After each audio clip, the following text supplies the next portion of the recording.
ಹಿರಿಯ ಕ್ರಿಕೆಟಿಗ ಹಾಗೂ ಕನ್ನಡಿಗ ಕೆಎಲ್ ರಾಹುಲ್ ಹಾಗೂ ಬಾಲಿವುಡ್ ನಟಿ ಅಥಿಯಾ ಶೆಟ್ಟಿ ದಂಪತಿಗಳು ಹೆಣ್ಣು ಮಗುವಿಗೆ ಪೋಷಕರಾಗಿದ್ದಾರೆ. ಸ್ವತಃ ಈ ವಿಚಾರವನ್ನ ಅಥಿಯಾ ಶೆಟ್ಟಿ ತಮ್ಮ ಸೋಷಿಯಲ್ ಮೀಡಿಯಾ ಖಾತೆಯಲ್ಲಿ ಪೋಸ್ಟ್ ಹಂಚಿಕೊಳ್ಳುವ ಮೂಲಕ ಮಾಹಿತಿಯನ್ನು ನೀಡಿದ್ದಾರೆ. ವಾಸ್ತವವಾಗಿ ರಾಹುಲ್ ಐಪಿಎಲ್ಗಾಗಿ ಕೆಲವು ದಿನಗಳ ಹಿಂದೆ ಡೆಲ್ಲಿ ಕ್ಯಾಪಿಟಲ್ಸ್ ತಂಡವನ್ನ ಸೇರಿಕೊಂಡಿದ್ರು. ಆದರೆ ಮೊದಲ ಮಗುವಿನ ನಿರೀಕ್ಷೆಯಲ್ಲಿದ್ದ ರಾಹುಲ್ ಭಾನುವಾರವಷ್ಟೇ ಡೆಲ್ಲಿ ತಂಡವನ್ನ ತೊರೆದು ಮನೆಗೆ ವಾಪಸ್ಸಾಗಿದ್ರು. ಇದೀಗ ಈ ದಂಪತಿಗಳ ಮನೆಗೆ ಮಹಾಲಕ್ಷ್ಮಿಯ ಆಗಮನವಾಗಿದೆ ಎಂಬ ಸುದ್ದಿ ಹೊರಬಿದ್ದಿದೆ.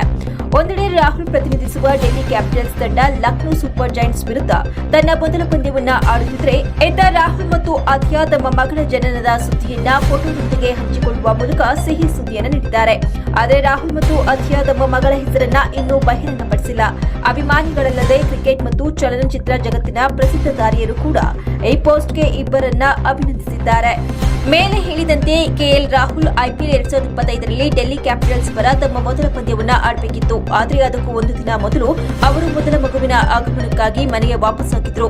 ಆಥಿಯಾ ಇಷ್ಟರಲ್ಲೇ ಮಗುವಿಗೆ ಜನ್ಮ ನೀಡುವ ನಿರೀಕ್ಷೆ ಇದ್ದ ಕಾರಣ ರಾಹುಲ್ ತಕ್ಷಣ ಮನೆಗೆ ಮರಳಲು ತಂಡದ ಆಡಳಿತ ಮಂಡಳಿಯ ಅನುಮತಿಯನ್ನು ಕೇಳಿದ್ರು. ಫ್ರಾಂಚೈಸಿ ಕೂಡ ಅದಕ್ಕೆ ಒಪ್ಪಿಗೆಯನ್ನು ಸೂಚಿಸಿತ್ತು. ಮಗಳ ಜನನದ ನಂತರ ರಾಹುಲ್ ಮುಂದಿನ ಕೆಲವು ದಿನಗಳವರೆಗೆ ತಮ್ಮ ಕುಟುಂಬದೊಂದಿಗೆ ಸಮಯವನ್ನ ಕಳೆಯಲಿದ್ದಾರೆ. ಅವರು ಐಪಿಎಲ್ಗೆ ಯಾವಾಗ ಮರಳುತ್ತಾರೆ ಎಂಬುದು ಸದ್ಯಕ್ಕೆ ಸ್ಪಷ್ಟವಾಗಿಲ್ಲ. ಆದರೆ ಮಾರ್ಚ್ 30ರಂದು ದೆಹಲಿ ಕ್ಯಾಪಿಟಲ್ಸ್ ವಿರುದ್ಧದ 2ನೇ ಪಂದ್ಯದಲ್ಲಿ ಅವರು ಮರಳುವ ನಿರೀಕ್ಷೆ ಇದೆ. ದೆಹಲಿಯ ಮುಂದಿನ ಪಂದ್ಯ ವಿಶಾಖಪಟ್ಟಣದಲ್ಲಿಯೇ ಸನ್ರೈಸರ್ಸ್ ಹೈದರಾಬಾದ್ ವಿರುದ್ಧ ನಡೆಯಲಿದೆ.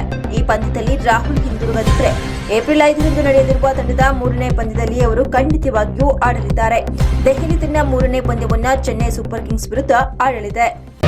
ಮತ್ತಷ್ಟು ಸುದ್ದಿಗಳಿಗಾಗಿ ನೋಡ್ತಾ ಇರಿ ಪಬ್ಲಿಕ್ ನ್ಯೂಸ್ 24x7. ಇದು ಸತ್ಯದ ಧ್ವನಿ.